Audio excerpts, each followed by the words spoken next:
que se pode esperar do Brasil nesse ano de 2021? O Brasil vai melhorar com o controle da pandemia, doutor Dilson? Bom dia, Alberto Passos, bom dia, público ouvinte da Cultura dos Palmares, a Rádio de Integração Regional e agora no novo Dial com 88.9 FM. Meu caro, muito obrigado aqui pelos parabéns aqui. Depois de 60 anos, a gente não costuma comemorar aniversário, passa a ser uma data corriqueira. E a profissão de médico, apesar de muita gente achar que ela é glamourosa, mas, meu caro Alberto Passos, é uma profissão de operários, ou seja, cheguei de madrugada na clínica, já atendi uma parte dos pacientes, alguns pacientes de outras cidades, como Ribeirão e a cidade de Barreiros, e agora vou retornar como um dia qualquer na minha vida, ou seja, a gente comemora quando comemora a saúde, a gente comemora quando comemora a paz interior, e a gente comemora quando tem a harmonia familiar e a harmonia social, ou seja, eu estou feliz porque estou em plena forma física, com mais de 60 anos de idade, não tenho nenhuma doença, ou seja, atravessei essa pandemia com a proteção do Senhor Jesus Cristo e, obviamente, né, com os cuidados necessários, com o distanciamento social, ou seja, nós estamos aqui na Rádio Cultura dos Palmares, estamos produzindo esse programa ao vivo, né? A distância entre o entrevistador e o locutor são mais de 2 metros, né? Ou seja, tudo de acordo com as agências de vigilância sanitária do Brasil e do mundo, e, ou seja, com todos os cuidados necessários, né? Ou seja, eu tenho muitos filhos médicos, né? Ou seja, alguns são até UTIstas, inclusive, trabalham na área de Covid, né? Como minha filha Luciana Assunção, que está nesse momento nos ouvindo, né? Tem um biomédico que trabalha fazendo exames para Covid, Henrique Assunção, tá certo? Muitos da área de saúde.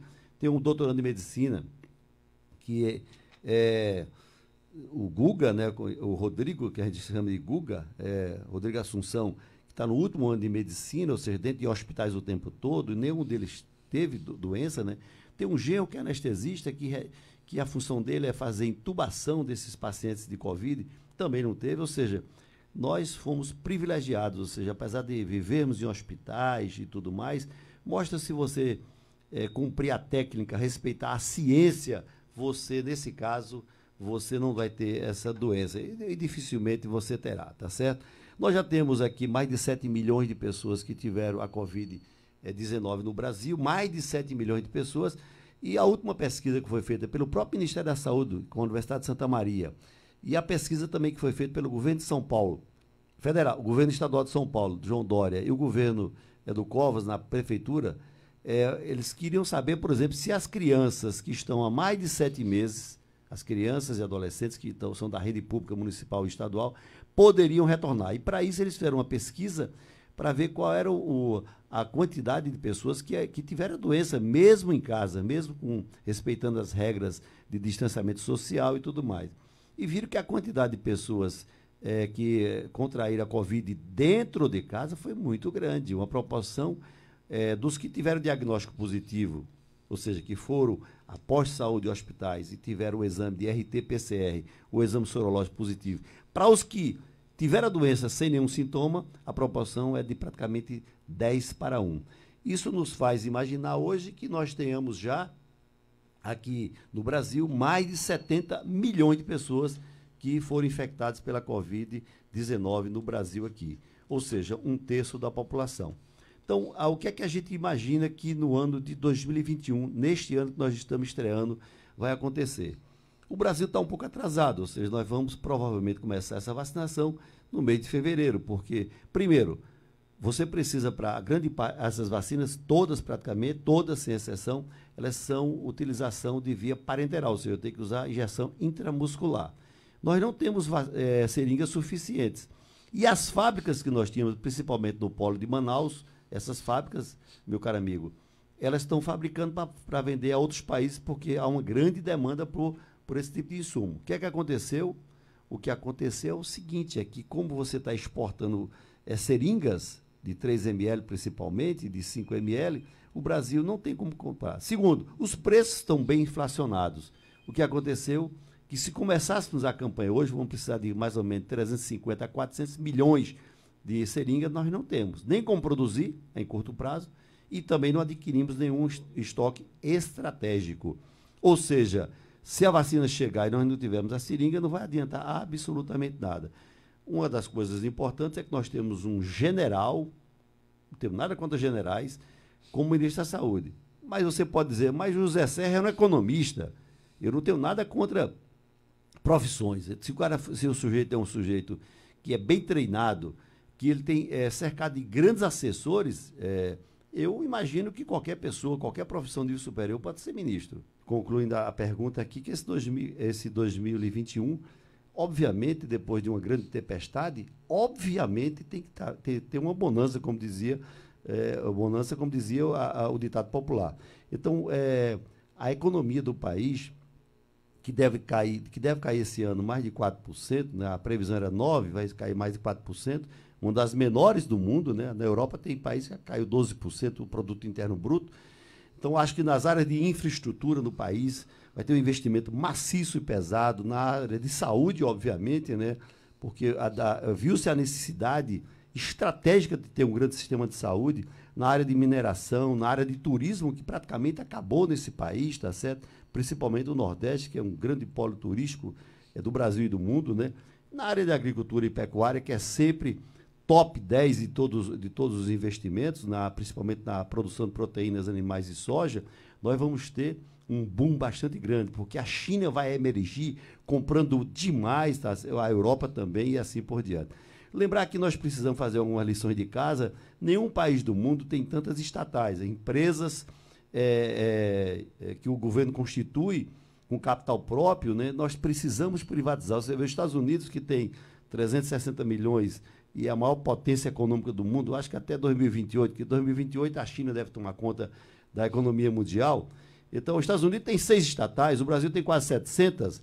Então, nós precisamos realmente vender, passar para a iniciativa privada, deixar de construir estrada e rodagem, fazer com que a iniciativa privada, dentro do capitalismo mais saudável, constitui isso aí, para que o país saia dessas amarras. Ou seja, nós somos uma promessa, um gigante como esse Brasil continua de 4 pés, ou seja, não acorda. Nós temos infraestrutura, nós temos uma mineração muito forte, temos um povo aguerrido, grandes células de educação superior que funcionam muito bem, tanto no Nordeste como no Sudeste e em outros estados da Federação Brasileira. Ou seja, nós temos tudo para ser uma promessa, mas ser uma das grandes potências mundiais.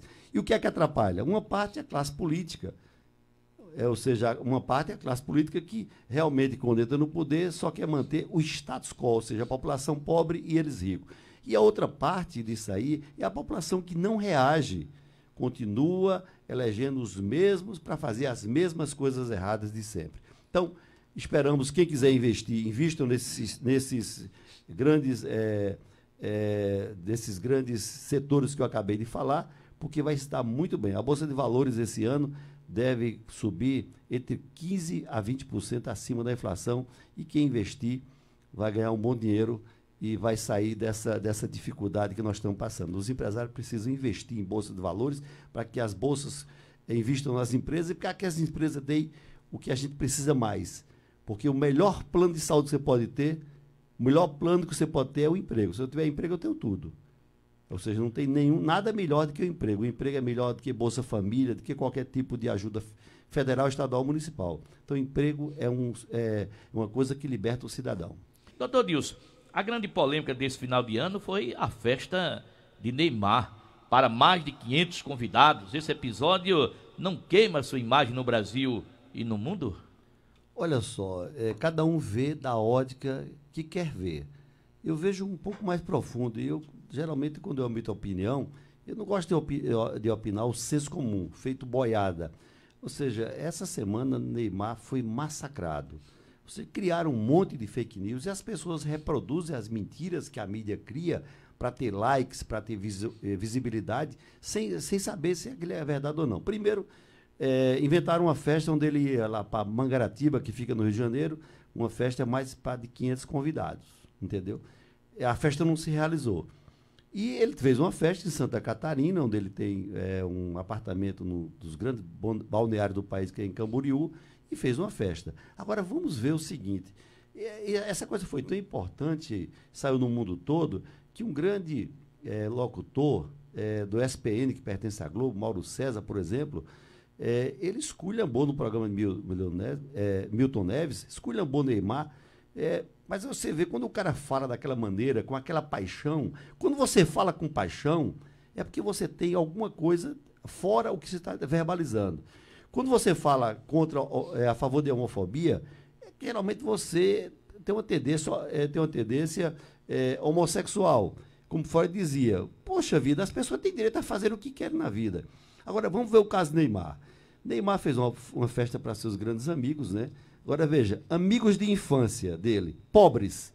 Aí ele manda o avião, ele contrata empresas para fazer exames de Covid, RT-PCR, em todos os seus convidados. Ele contrata um buffet, onde ele fez o distanciamento social, todos estavam às mesas a 2 metros. Ele pagou todos esses exames para ter o privilégio de ter os amigos ali. Só os pobres, só os chamados passas, entendeu? Então, quando o Mauro César esculhamba, com certeza tem um pouco assim de racismo estrutural, porque Neymar é preto, porque Neymar é bilionário e porque Neymar gosta de pobre, dos amigos dele. Pergunto a vocês, você, meu querido empresário que ficou rico, quantos amigos de infância, de pelada, de colégio público você convida para suas empresas? Neymar convidou todos. Os grandes amigos de Neymar, que eram pobres em Santos, trabalham na empresa dele, são mais de 220. Entendeu? O que é que há com um camarada? Veja Maradona, vamos ver Maradona. O povo argentino tinha um herói. Maradona foi um herói, mas um herói imperfeito, como todos nós somos. Mas veja, era um herói que usava cocaína, era um herói que usava todo tipo de droga pesada, que se embriagava, mas fazia gols. Veja, morreu agora, no meio da pandemia. A Argentina tem mais casos por 100 mil habitantes de Covid que o Brasil, por 100 mil habitantes que o Brasil. Fez uma festa na frente do Palácio Governamental, a Casa Rosada, para mais de 1 milhão de pessoas. Ninguém fala nada. Para mais de 1 milhão de pessoas, e nenhum argentino que pudesse chegar a pé ou de carro deixou de ir para a festa de Maradona. Nós temos um herói porque ele é preto, porque ele gosta de pobre, porque ele gosta dos seus amigos, porque eu pergunto, me dê um depoimento nessa rádio aqui, se você é rico, se você tem empresa, quantos empregados você chamou dos peladeiros de sua vida? Quando o Neymar faz aniversário lá em Paris, onde ele joga no Paris Saint-Germain, ele manda um avião fretado, porque ele tem bilhões, e leva os amigos dele. Pergunta se vê algum bilionário com o Neymar. Nenhum. Ele quer viver com os amigos de outrora, que nunca o trairão. Então, quando você, Mauro César, e outras pessoas, esses haters, essas pessoas odiosas da internet, que só fazem, eles usam, por exemplo, porque ninguém sabe, botam um nomezinho lá falso lá, né? Cria um perfil fake, um perfil falso e detona as pessoas. Neymar deve ser reverenciado porque era preto, era pobre e hoje leva o Brasil para todos os cantos do mundo. Quem não quer ter Neymar? Só o Brasil. Um país de pessoas preconceituosas, odiosas, entendeu? São pessoas como esse camarada que acabou de sair da SPN. Passou o tempo todo lá comigo, com o Milton Neves, esculhambando Neymar. Eu sou orgulhoso de você, Neymar. Entendeu? Eu quero saber qual foi o empresário desse país que fez uma festa com distanciamento, pagando exame para seus convidados. Levando seus convidados em aviões. Porque tinha, doutor, é melhor você gastar dinheiro para ter companhias excepcionais dos melhores amigos do que estar para ir nas boates da vida usando cocaína e assim por diante. Então, eu sou um cara orgulhoso de Neymar, como o povo argentino também tem orgulho de um herói imperfeito, que se chama Maradona, que tinha todos os defeitos, mas fazia gol. E até os defeitos que Maradona tinha, que é até de caráter, porque o cara fazia um gol de mão, ganhar uma Copa do Mundo e ser reverenciado como a mão de Deus, entendeu? E assim por diante. E o povo argentino nunca destratou Maradona. Fui várias vezes à Argentina, em cada canto que você passa, meu caro Alberto, você é o sujeito que mais entende de futebol aqui em Pernambuco, entende de todas as ligas, onde você chega em qualquer esquina de coisa, tem um retrato de Maradona. Os muros da Argentina, muitos são pichados, mas são pichados com as fotos de Maradona, com os passes de Maradona, com o gol que fez com que a Inglaterra perdesse, ganhasse uma guerra nas Malvinas, mas perdesse no campo de 2-1. Ou seja, eu sou orgulhoso, Neymar. você é tudo de bom para esse país. E eu gostaria que seu exemplo fosse reproduzido. E que realmente a imprensa, não a imprensa marrom, colocasse esses detalhes no ar, doutor. Quantas pessoas? Eu fui em Tamandaré essa semana. Tinha pelo menos 100 mil pessoas nas praias. Aí Neymar faz uma festa com todo esse requinte, com toda essa ajuda técnica, exames, tudo feito assim, os garçons todos preparados, entendeu? Até os funcionários que trabalham na festa foram obrigados a fazer exame de RT-PCR. E o cara é malhado como um Judas, rapaz. Ou seja, você, meu filho, é meu ídolo, não só do futebolista, como homem, entendeu? Como homem de caráter. E eu gostaria que todos os brasileiros que der certo na vida tivessem a visão que Neymar tem da vida. Porque se você fizer uma lista de amigos, como aquela grande música de Oswaldo Montenegro, não sobra ninguém. Sabe por que não sobra ninguém? Porque os amigos pobres de outrora nós esquecemos. Mas uma pessoa no Brasil de caráter não esquece. E esse é o Neymar Júnior. E eu faço a minha homenagem hoje, no dia 4 de janeiro, dia do meu aniversário, para esse grande brasileirinho, preto, e das pessoas mais importantes. E eu só espero, Neymar, no dia que você ganhar a bola de ouro, onde você ganhar na FIFA, lá na Suíça, eu vou lá presenciar, porque você é um ídolo do Brasil, você é um ídolo de caráter, e eu espero que o brasileiro reproduza tudo que você faz no campo e que possamos fazer também no dia a dia de nossas vidas. Aí. Promoção do laboratório da Policlínica com a supervisão do Dr. Dilson Assunção. Pacote de exames para grávidas, cirurgias eletivas e outras situações clínicas com até 50% de desconto. Ligue já e se informe. 3661-0012. Fale com Mirella ou a Nayane. 8 horas e 58 minutos. Doutor Dilson, nesse momento o Brasil ainda não tem vacinas e as seringas necessárias para a sua aplicação. Como o doutor Dilson vê a gestão da saúde no Brasil? Olha, a gestão da saúde no governo Bolsonaro é um caos. Um caos não é nem por conta do governo em si. É por conta, por exemplo, das pessoas que ele colocou no Ministério da Saúde do país. Ou seja, não é só o general Pazuello, que é um estrategista militar, mas realmente na saúde ele realmente é uma verdadeira piada. Porque, veja, todos nós sabemos que nós temos 219 milhões de habitantes, que precisamos, na pior das hipóteses, vacinar até o final do ano pelo menos 90%, 70% a 90% dessa população. E como a vacina é em 2 turnos, ou seja, vou usar a vacina aqui que vem para o Brasil, certamente será a AstraZeneca. São 2 vacinas, ou seja, você vai, num período curto, você vai usar 2 seringas. A da Momenta, que é uma tecnologia igual de RNA, é uma vez só, o efeito da gripe, tá certo?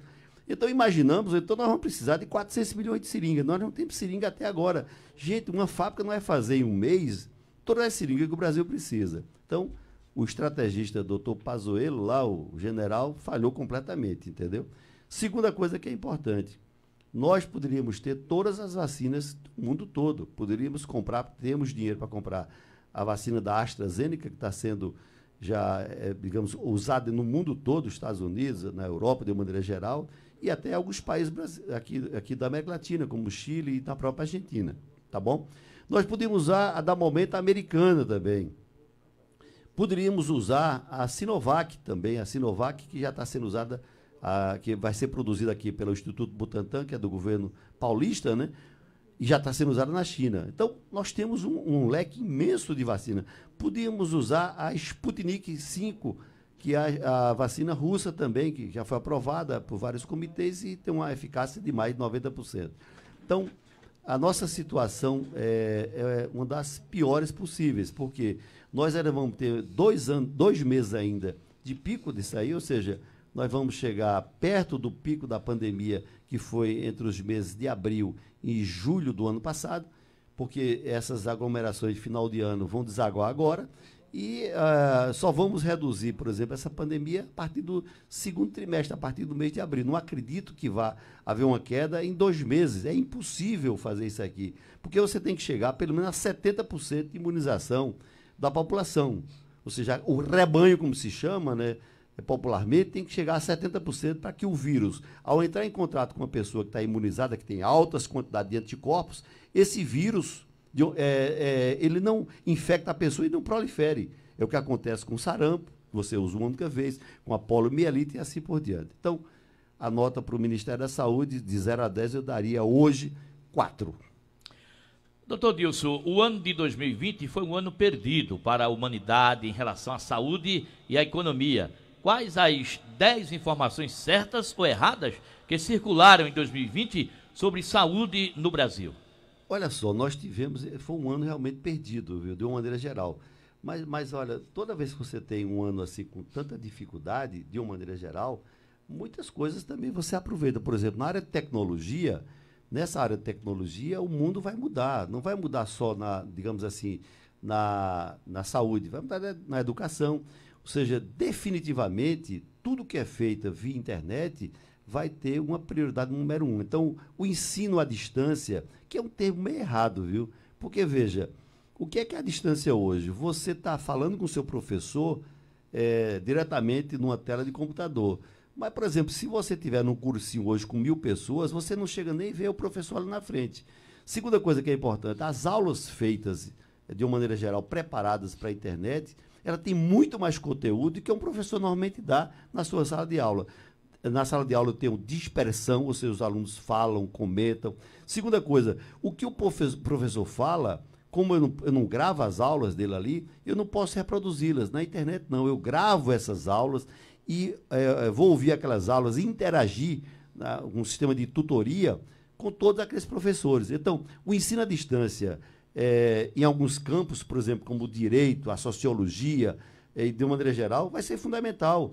E o correto era você fazer todo o curso via internet, e uma vez por semana ou uma vez por mês, você iria 1 ou 2 dias presencialmente, para quê? Para fazer uma parte prática com aquilo ali e assim por diante. Eu acho que a educação do mundo todo vai ficar de pernas para o ar a partir de 2021 com a tecnologia. Então, de uma maneira geral, esse ano foi um ano de muitas fake news na área de saúde, principalmente. Então, eu vou elencar aqui algumas das fake news certas ou erradas que a internet, a grande rede de internet, propalou aí. A primeira, as pessoas com mais de 60 anos, com diabetes, com hipertensão, ou que estão se tratando de alguma doença como câncer, fazem parte da rede de risco. Certíssima, porque nós vimos nessa pandemia que a grande parte das pessoas que morrem são pessoas acima de 60 anos, principalmente acima de 80 anos. Então, pessoas que tiveram infarto, tiveram AVC, por quê? Como o vírus é um vírus sistêmico, ou seja, ele entra pela via respiratória, mas ele vai para o coração, dando uma miocardite, dando até infarto do miocárdio, ele vai ao cérebro e lesiona os nervos cranianos, porque você não consegue sentir cheiro ou sentir gosto, você lesionou pares cranianos importantes na captação de cheiro e da gustação, e assim por diante. Então, isso é uma verdade que foi propalada e é correta, ou seja, por isso que a vacinação tem que começar pelos grupos de riscos, tanto de idade quanto de comorbidades. Outra coisa que se propalou demais, ou seja, a vitamina D, ela mata o coronavírus. Negativo, a vitamina D serve para muitas coisas, viu, gente? A vitamina D é importante contra infecções, defesa contra infecções, aumentar defesas contra alguns tipos de câncer, tudo bem. Melhorar, por exemplo, melhora bastante essa questão dos ossos, da osteoporose, que é uma vitamina importante quando você se expõe ao sol, mas ela não serve para combater o coronavírus. Então, muita gente utilizou vitamina D imaginando, ou seja, as pesquisas que foram feitas em milhares de pessoas não encontraram, por exemplo, uma relação direta entre o uso de doses maciças de vitamina D e a infecção por coronavírus, né? A terceira grande, digamos assim, informação que rolou na internet, que é essa. O mundo passou a dar mais atenção a um conceito básico denominado inflamação, ou seja, em relação ao Covid. Perfeito. Ou seja, o vírus ele apenas não infecta as células, ele cria uma reação imunológica, uma reação inflamatória, que termina dando o quê? Dando as tromboses no coração, no cérebro, em outros órgãos, por exemplo, e no próprio pulmão. Ou seja, esse conceito foi importante e foi daí que derivou a gente usar grandes quantidades de corticosteroide, principalmente começou-se com uma pesquisadora do Rio de Janeiro. Ou seja, esse conceito de uma infecção, da inflamações entendeu? E tudo mais, foi bastante importante. Você vê que a última grande personalidade que teve isso foi a esposa do cantor Alok. Ela engravidou, ela teve uma lesão e ela quase perdeu a criança, tá certo? E teve uma CIVD, uma coagulação intravascular disseminada, por conta desse processo inflamatório. Então, certíssimo, esse é um conceito que nós não sabíamos que esse vírus poderia dar. A quarta alegação da internet, que foi o seguinte: o sistema de trabalho em home office, ou seja, você trabalhando em casa, impede que as pessoas exagerem na alimentação e favorece a prática de atividade física, porque você tem mais tempo. Errado.